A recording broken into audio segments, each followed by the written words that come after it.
Purvanchal university ఇది కేవలం university కాదు, మీ సక్సెస్ స్టోరీకి చిరునామా. నిన్న Iranian spokes person, army spokes person అన్నారు, మీకు తెలియదు మేము ఎక్కడెక్కడ తీసుకెళ్ళి దాచిపెట్టాము, మీరు ఊహించలేరు అంత కెపాసిటీ మా దగ్గర ఉందని. Maybe he's bluffing a bit, ఉండొచ్చు, ఒక 20% బ్లఫింగ్ ఉండొచ్చు, కానీ 80% కరెక్టే.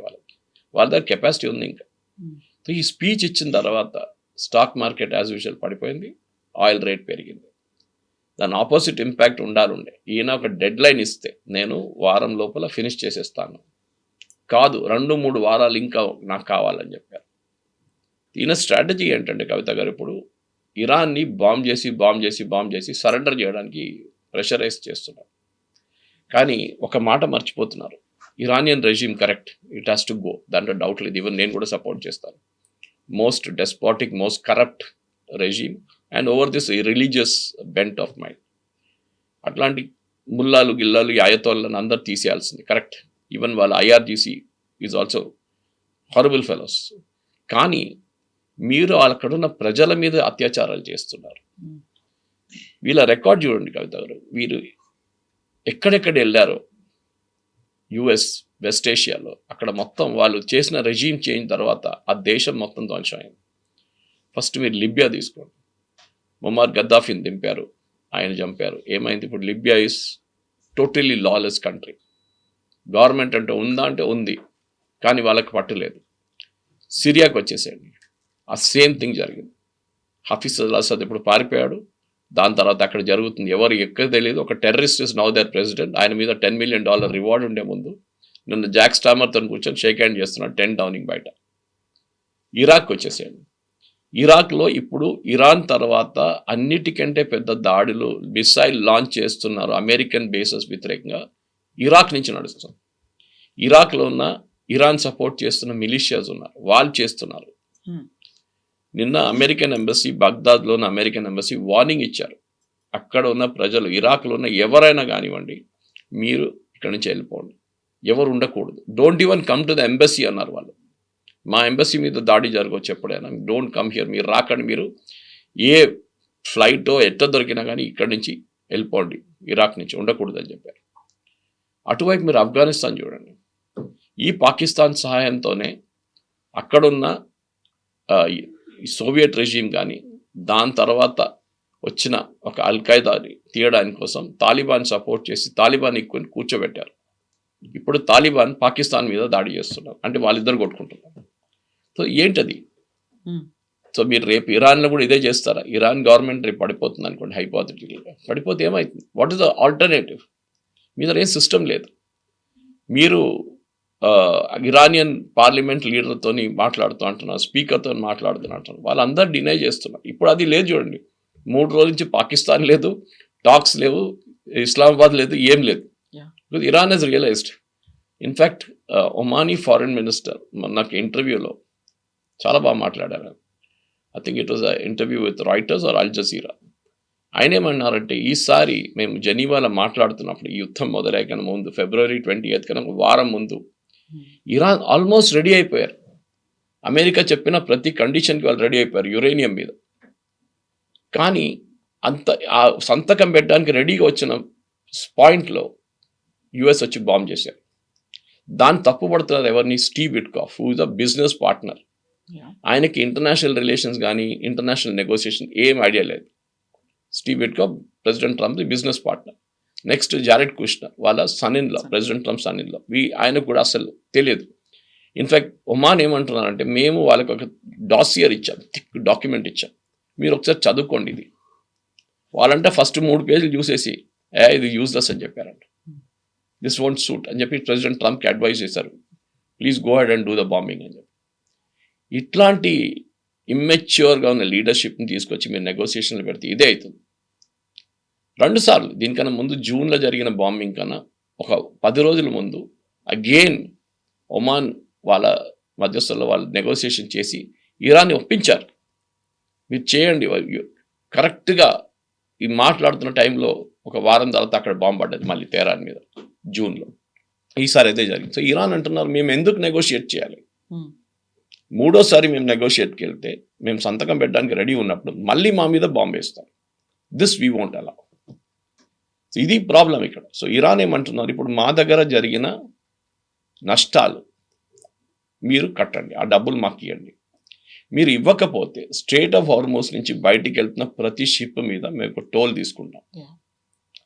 దానికి కారణం ఏం చెప్తున్నారంటే, స్ట్రేట్ ఆఫ్ హార్మోస్ అనే కవిత మనం చాలా మ్యాప్లు చూసాము. పర్షియన్ గల్ఫ్ నుంచి మొదలై దుబాయ్ దగ్గర నుంచి వచ్చి ఇరాన్ వైపు వెళ్ళి గల్ఫ్ ఆఫ్ ఒమాన్కి వెళ్ళిపోతుంది. సో ఈ హార్మోస్ అని చెప్పి ఆ పాయింట్ టెరిటోరియల్ వాటర్స్లో వస్తుంది, ఇరాన్ టెరిటోరియల్ వాటర్స్లో వస్తుంది. అంటే వాళ్ళ వాళ్ళ వాళ్ళ ఏం చెప్తారు, ఎకనామిక్ జోన్లో వస్తుంది అది. నెక్స్ట్ ఒమాన్ ఎకనామిక్ జోన్లో వస్తుంది. ఇరాన్ ఏమంటున్నారు, ఇది మా ఎకనామిక్ జోన్, ఒమాన్ ఎకనామిక్ జోన్లో వస్తుంది. సో అక్కడి నుంచి వెళ్ళే ప్రతి షిప్ మీద మాకు అధికారం ఉంది. మేము ఏం చేసుకుంటాము, మేము బాంబు వేయడం తప్పు, కానీ మేము డబ్బులు తీసుకోవాలంటే తీసుకుంటాం మేము. You have every right to take it అంటున్నారు. ఇది ఇప్పుడున్న పరిస్థితి. ఇక ఈ వారం లోపల 10 రోజులు ఏం జరుగుతుంది అనేది మనం ప్రెడిక్ట్ చేయలేము. ఇప్పుడు మళ్ళీ హిస్టరీ దాకా వెళ్తున్నారు. నేను రాతి యుగానికి తీసుకెళ్తాను ఇరాన్ని, ఆ స్టోన్ ఏజ్కి తీసుకెళ్తాను అనేది. బట్ ఇరాన్ మాత్రం అంతే స్ట్రాంగ్ కౌంటర్ ఇస్తుంది. మీద ఆఫ్టర్ ఆల్ 250 years హిస్టరీ, మా 6000 years ఓల్డ్ హిస్టరీ ఉంది, ఒక ఏన్షియంట్ హిస్టరీ ఉంది, ఫస్ట్ దాన్ని తెలుసుకోండి అనేది. సో అప్పటి నుంచి వీళ్ళ మీద ఇంకెవరు అటాక్ చేయలేదు, ఎవరు కాంకర్ చేయలేదు. ప్రతిసారి కూడా ఇరాన్ అలాగే స్టాండింగ్ టాల్, స్ట్రాంగ్గా ఉంది. కరెక్ట్. ఈ హిస్టరీని తవ్వుకుంటూ వెళ్తూ ఉంటే ఎవరెంత బలము, ఎవరికెంత సూపర్ పవర్ ఉంది, ఎవరెంత ఆధిపత్యం చేసుకోవచ్చు అనేది చూస్తున్నారా? ప్రపంచ దేశాలకు అయ్యే ఇంపాక్ట్ గురించి ఆలోచించట్లేదా?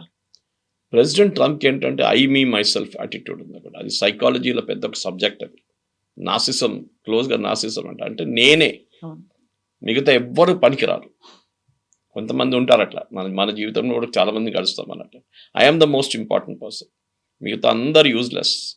ప్రెసిడెంట్ ట్రంప్కి ఇదే ఉంది. దానికోసం చూడండి, నా best army in the world, best navy in the world, best air force in the world. మళ్ళీ అక్కడ నెక్స్ట్ మూమెంట్ కాగానే ఇరాన్ ఒక మిసైల్ కొడతారు. అంటే మీ దగ్గర మీ కెపాసిటీ లేదు. ఇన్ఫ్యాక్ట్ సౌదీ అరేబియా నిన్న ఒక మేజర్ స్టేట్మెంట్ ఇచ్చారు. సౌదీలో ఒక లీడర్, సీనియర్ పొలిటికల్ లీడర్, ఏమన్నారంటే, మేము యుఎస్కి మా దగ్గర బేసెస్ ఎందుకు ఇచ్చాం, మమ్మల్ని కాపాడుకోనండి. పెద్ద ఎయిర్ ఫోర్స్ బేసెస్ ఉన్నాయి. ఖతార్లో ఉంది, దుబాయ్లో ఉంది, అంటే యుఏఈలో ఉంది, బహ్రెయిన్లో వాళ్ళ నేవల్ ఫ్లీట్ ఉంది, 5th ఫ్లీట్. అది కాకుండా మీరు కువైత్లో ఉంది. ప్రతి గల్ఫ్ కంట్రీలో వీళ్ళకి ఒక బేస్ ఉంది. మేము వాళ్ళు ఎందుకు బేస్ పెట్టుకున్నారంటే, మా మీద ఎవరో దాడి చేస్తే మీరు వచ్చి మమ్మల్ని కాపాడుకోవాలి. Now it is not possible. ఏం చేయట్లేదు వీళ్ళు, వాళ్ళ పని చూసుకుంటున్నారు. అమెరికా వాళ్ళ బేస్ వైపు ఏమైనా వస్తుంటే దాన్ని ట్యాకిల్ చేసుకుంటున్నారు. మా బిల్డింగ్ల మీద, మా బ్రిడ్జ్ల మీద, మా రిఫైనరీ మీద పడుతున్నారు. మీరేం చేయట్లేదు ఎందుకు అని అడుగుతున్నారు. ఇట్లనే నేటోని కూడా తిట్టారు. మీరు చూసారు నేటో గురించి ఏమన్నారు, మోస్ట్ యూజ్లెస్ ఫెలోస్, నాకు కావాలన్నప్పుడు రాలేదు, we're going to pull out of NATO అన్నారు. అది కూడా ఆయనకి వాళ్ళ కాన్స్టిట్యూషన్ గురించి అసలు తెలియదు. 2022, 2023లో ఇక్కడ I think 1 of those 2 years US కాన్స్టిట్యూషన్లో ఒక మార్పు తీసుకొచ్చారు. అక్కడున్న వాళ్ళ ఎంపీస్, అంటే కాంగ్రెస్ మ్యాన్ ఏం చేశారంటే, నేటో నుంచి బయటికి రావాలి, ఇది బైడెన్ టైంలో జరిగింది, నేటో నుంచి బయటికి రావాలనో అంటే యుఎస్ కాంగ్రెస్లో 2/3 మెజారిటీతో అప్రూవల్ తీసుకోవాలి. 2/3 మెజారిటీ. మన దగ్గర కూడా అంతే, కాన్స్టిట్యూషన్ మార్చాలంటే 2/3 మెజారిటీ కావాలి. తో ప్రెసిడెంట్ ట్రంప్కి అది తెలియదా, రాలేడు బయటికి. అఫ్కోర్స్ ఈ కెన్ ఆల్వేస్ సే దట్ నేను నేటోతో సంబంధం లేదు, మేమేం చేయమని చెప్పేసి. ఇప్పుడు ఏమైపోయిందంటే, అమెరికన్ కామెంటేటర్స్ అదే అంటున్నారు, లోకానికి ఒక మెసేజ్, అంటే ఒక క్లారిటీ వచ్చేసింది. అమెరికా లేకుండా కూడా మేము లోకం నడిపించవచ్చు. ముందు ఒక యాటిట్యూడ్ ఉంది, అమెరికా ఉంటేనే మనకి the world will go on అని. ఇప్పుడు కియర్ స్టార్మర్ కానీ, Italian prime minister, French president Macron, వీళ్ళు ఎవరైనా వీళ్ళకి తెలిసిపోయింది that without America we can survive. మీరు చూడండి, ఒక పర్సనల్ అటాక్ ఎప్పుడు చేయకూడదు. ప్రెసిడెంట్ ట్రంప్ మొన్న ఒక ప్రైవేట్ ఫంక్షన్లో మాట్లాడుతూ ప్రెసిడెంట్ మ్యాక్రాన్ వాళ్ళ వైఫ్ గురించి ఉన్న ఒక కామెంట్ చేశారు, విచ్ ఇస్ హైలీ అన్ఎథికల్. ఆవిడ కొట్టింది, ఈయన గాయాలతో బాధపడుతున్నాడు. మీరు వాళ్ళ నడిమిట్లో ఏమైనా ఉండొచ్చు. She said I జోకింగ్లీ did it. కొంతమంది చేస్తారు చూడండి, ఆయన కొట్ట, ఆ ఫోటో వచ్చింది, కొడుతున్నాడని ఈయన. మీరెందుకు రేపు మీరు మెలనీ నడిమిట్లో ఉన్న రిలేషన్షిప్ గురించి మాట్లాడితే చాలా స్టోరీస్ ఉన్నాయి దాంట్లో కూడా. అంటే ఇంటర్నేషనల్ లెవెల్, మీరేదో గల్లీలో ఉన్న లీడర్ కాదు, you are president of United States of America. మీరు ఆ మెచ్యూరిటీ చూపించాలి. ప్రెసిడెంట్ ట్రంప్ వాళ్ళ మెక్రాన్ వాళ్ళ ఫ్యామిలీ లైఫ్ని ఎందుకు పబ్లిక్లో గుంజుకొని తీసుకొస్తున్నారు? మనకు అందరు తెలిసిందే ప్రెసిడెంట్ ట్రంప్ ఎప్స్టీన్ ఫైల్స్లో ఏం జరిగింది అంతా. దానికే ప్యామ్ బాండీని సాక్ చేశారు నిన్న. ఎందుకంటే షీ డింట్ డిఫెండ్ హిమ్ అంటున్నారు కాంగ్రెస్లో, యుఎస్ కాంగ్రెస్లో. అది కాదు, ఆమెనే చాలా మటుకు ఫైల్స్ ఆపిపెట్టింది. ఇప్పుడు ఆమెను సుప్రీం చేసి పిలిపిస్తున్నారు టెస్టిఫై చేయమని చెప్పేసి. దాన్ని ఆపడానికి ఆమెతో రాజీనామా చేయించేశారు. అట్లీస్ట్ టెంపరీగా ప్రాబ్లం వెళ్ళిపోతుంది. ఈ ప్రెసిడెంట్ ట్రంప్ ప్రాబ్లం ఇది. ఆయనకి నేను ఒక జీవితంలో తప్పు చేశానని చెప్పడానికి ఆయన చేయడు. That's the greatest attitude, greatest ఒక credibility of a human being ఏంటంటే, నాతోనే ఒక తప్పు అయింది, sorry, okay, I will correct it, let us move on. ఎవరైనా జీవితంలో అందరు తప్పులు చేస్తారు. వీఆర్ నాట్ గాడ్స్, మన దేవుళ్ళుగా మనం. ప్రైడ్ అండ్ ప్రెజుడిస్ అంటారు. సో ఆయనకి ఏంటో అర్థం కావట్లేదు. మీరు ఆలోచించండి, నేటోని తిడుతున్నారు, మ్యాక్రో అని చెప్తున్నారు, స్టామర్ని యూజ్లెస్ ఫెలో అన్నారు, స్పానిష్ ప్రైమ్ మినిస్టర్ ఇంకా తిట్టాడు. వాళ్ళు వాళ్ళ సొంతమైన ఏం చెప్తారు ప్రొటెక్షన్ చూసుకుంటున్నారు. ఇప్పుడు చూడండి, అమెరికన్ కంపెనీస్ మొత్తం ఒక లిస్ట్ తీశారు ఇరాన్. వీళ్ళందరి మీద మేము దాడి చేయబోతున్నాం. ఆరకిల్ మీద చేశారని చెప్తున్నారు, కానీ ఆరకిల్ ఇస్ డినైయింగ్ ఇట్. వాళ్ళు డినై చేయట్లేదు. కువైత్ అక్కడ డినై చేశారు, కువైత్ లేదు, ఆరకిల్ సెంటర్ కొడతా అని చెప్పేసి. కానీ అమెజాన్ వెబ్ సర్వీసెస్ మీద కొట్టారు. మైక్రోసాఫ్ట్ని కొడతా అంటున్నారు. అక్కడ పెద్ద పెద్ద కంపెనీలు ఉన్నాయి దుబాయ్లో కానీ మిగతా రాష్ట్రాలు. అందరినీ మేము అమెరికన్ కంపెనీస్ ఎక్కడుంది వాళ్ళ మీద దాడి, అక్కడున్న ఎంప్లాయీస్ సంగతి ఆలోచించాం, వాళ్ళ మైండ్ సెట్ ఆలోచించాం. మేము ఏం తప్పు చేసాము? రేపు కావాలంటే వీళ్ళు రీరిజిస్టర్ చేసుకుంటారు, మేము అమెరికన్ కంపెనీ కాదు, మేము జర్మన్ కంపెనీ అయిపోతామంటారు. He's dragging everybody into the ఏం చెప్తారు ఒక ప్రాబ్లమ్ని తీసుకొస్తున్నారు అందరినీ. దీంట్లో ఇద్దరు ముగ్గురే కొంచెం సీరియస్గా అమెరికాలో ఇప్పుడున్న పొలిటీషియన్స్లో మాట్లాడుతూ, ఒకరు Marco Rubio, secretary of state, రెండోది జేడీ వ్యాన్స్. వీళ్ళిద్దరు మీరు చూసుంటారు, యుద్ధాన్ని గురించి అసలు ఎక్కువ మాట్లాడలేదు. బట్ వాళ్ళని ఒక కమిటీలో ఏదో ఇన్వాల్వ్ చేసినట్టున్నారు, హై పవర్ కమిటీలో ఉంటారు. కానీ పబ్లిక్లో వచ్చి యాజ్ మచ్ as పీట్ హెస్గెత్ కానీ ప్రెసిడెంట్ ట్రంప్ మాట్లాడుతున్నారు, వీళ్ళు ఓపెన్గా మాట్లాడలేదు. ఇన్ఫ్యాక్ట్ నేను Jared Kushner and Steve Witkoff గురించి చెప్పినప్పుడు ఇరాన్ ఏమంటారంటే, ఇప్పటి నుంచి మాట్లాడడానికి మేము సిద్ధమైతే కూడా వాళ్ళిద్దరు ఉండకూడదు. We will like to have JD wands and Marco Rubio. వాళ్ళు కెరియర్ పొలిటీషియన్స్, వాళ్ళు చూసుకుంటారు, వాళ్ళకి తెలుసు ఎట్లా హ్యాండిల్ చేయాలి ఇట్లాంటి ఇష్యూ. నెగోసియేషన్స్ అనేది మీరు పీయూష్ గోయల్ దగ్గర నుంచో వీళ్ళ దగ్గర నుంచి నేర్చుకోవాలి, మనం నేర్చుకోవాలి. అట్లీస్ట్ మన వైపు నుంచి డిఫెన్స్ ఇప్పుడు 3 డీల్స్ సైన్ చేయబోతున్నాం మనం, ఇంత గొడవ నడిమిట్లో కూడా. So how to conclude a negotiation, అది చాలా ఇంపార్టెంట్. చాలామంది ఉన్నారు, యూఎన్లో కూడా ఉన్నారు, ఎక్స్పర్ట్స్ ఉన్నారు నెగోషియేట్ చేయడానికి. మీరు కాకుండా ఈ ఇద్దరు అమెచ్యూర్స్ని పంపిస్తే ఇదే అవుతుంది ఆలోచన. ప్రతి దేశం మీద దీని ఇంపాక్ట్ జరిగింది కవిత గారు, మీరు చూస్తున్నారు, ప్రతి దేశం మీద.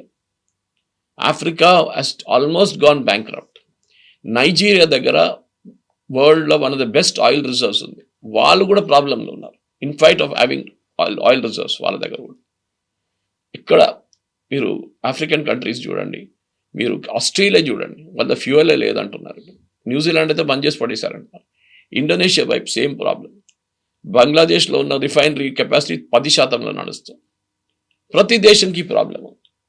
అన్విటింగ్లీ మీరు మీ ఈగో కోసం మొత్తం లోకంలో ఉన్న ఎకానమీని మొత్తం ధ్వంసం చేస్తారు. ఎంతమంది ఉద్యోగం పోతుందో మనకి ఇంకా తెలియదు, అది ఇంకా నెక్స్ట్ స్టెప్ వస్తుంది. ఇది ప్రెసిడెంట్ ట్రంప్ ఒక యుద్ధానికి దిగే ముందు ఆలోచించాలండే, దీని ఇంప్లికేషన్స్ ఏముంటుంది. నేను యుద్ధానికి వెళ్తే స్ట్రేట్ ఆఫ్ హార్మూజ్ బంద్ చేస్తే ఏం చేయాలి అది ఆలోచించలేదు. Now he saying Strait of Hormuz is not my problem. అది you created a problem boss, మీరే క్రియేట్ చేశారు ఈ ప్రాబ్లం. ఇప్పుడంటే మీరు కావాలంటే మీరే వెళ్ళి చూసుకోండి. ఎందుకు ఇది మనం అడగాల్సింది. Somebody has to hold him responsible. అది వీళ్ళు నడిమిట్లా కావట్లేదు. అది ఏ రోజు చేస్తారో ఎట్లా చేస్తారో అనేది బహుశా ఇంకా నెక్స్ట్ ఒక 2 వారాలకు తెలిసిపోవాలి. ఎందుకంటే మీరు ఎంత ట్రంప్ కూడా అంటున్నాడు ఇంకో 2-3 వీక్స్ చాలా భీకరంగా ఉంటుంది అనేది. అంటే ఇక్కడ ఎండ్ గేమ్ ఏంటి? మీరు ఇరానియన్ ప్రజల మీద బాంబు వేస్తే, ఇప్పుడు చూడండి తెహ్రాన్లో ఇవాళ పొద్దున కూడా బ్లాక్అవుట్ ఉంది. బ్లాక్అవుట్ ఎవరి మీద ఇంపాక్ట్ అవుతుంది? మీ ఇంట్లో ఉన్న ఒక రెఫ్రిజిరేటర్ మీద ఇంపాక్ట్ అవుతుంది. అక్కడ ఉన్న టెంపరేచర్స్కి ఏసీ లేకుండా మీరు బతకలేరు. హాస్పిటల్లో ఉన్న ఐసీయూలు పనిచేయవు, ఇంక్యుబేటర్స్ పనిచేయవు. ఎవరి మీద ప్రాబ్లం వస్తుంది? ఇరానియన్ రెజీమ్ ఉన్నారు, మిలిటరీ వాళ్ళు ఉన్నారు, ఐఆర్జీసీ వాళ్ళు జనరేటర్ వాడుకుంటారు. నార్మల్ ప్రజల సంగతి ఏంటి? And you're turning against them. మీరు ఎవరిని హెల్ప్ చేయాలనుకున్నారు ఇనీషియల్, వాళ్ళే మీ వ్యతిరేకంగా వచ్చేస్తున్నారు. ఇప్పుడు వాళ్ళు ఊరేగింపు ప్రొసెషన్ తీస్తున్నారు, మీ మీద స్లోగన్ షౌట్ చేస్తున్నారు, death to America, death to Israel అంటున్నారు. దాంట్లో అన్నిటికంటే స్మార్ట్ అయినది నెతన్యాహు. ఆయన పని చేసుకుంటే పోతున్నారు. నాకు ప్రెసిడెంట్ ట్రంప్తో సంబంధమే లేదు, నేను లెబనాన్లో కొడుతున్నాను, వాళ్ళు అక్కడే వాళ్ళ యుద్ధం నడుస్తుంది. ప్రెసిడెంట్ ట్రంప్ ఏమో ఆయన ఒక అడ్వైస్ తీసుకోరు, ఎవరి మాట చెప్తే మాట వినడానికి రెడీ లేరు. నేనే మైసెల్ఫ్లో ఉన్నారు. ఈ వార్ అమెరికాకు చాలా పెద్ద డిజాస్టర్గా కాబోతుంది అనేది క్లారిటీ చాలా క్లియర్గా ఉందనుకో. ఎస్ సార్, చూద్దాం. రేపటికి 5th వీక్ కూడా కంప్లీట్ అవుతుంది, ఏం జరుగుతుంది సినిమాలాగా అయిపోతుంది అనమాట. మన సినిమాలు చెప్తారంటే 6th grand week, 7th grand week అని, ఇది కూడా అదే అయిపోతుంది. అట్లా thank you sir, thank you so much.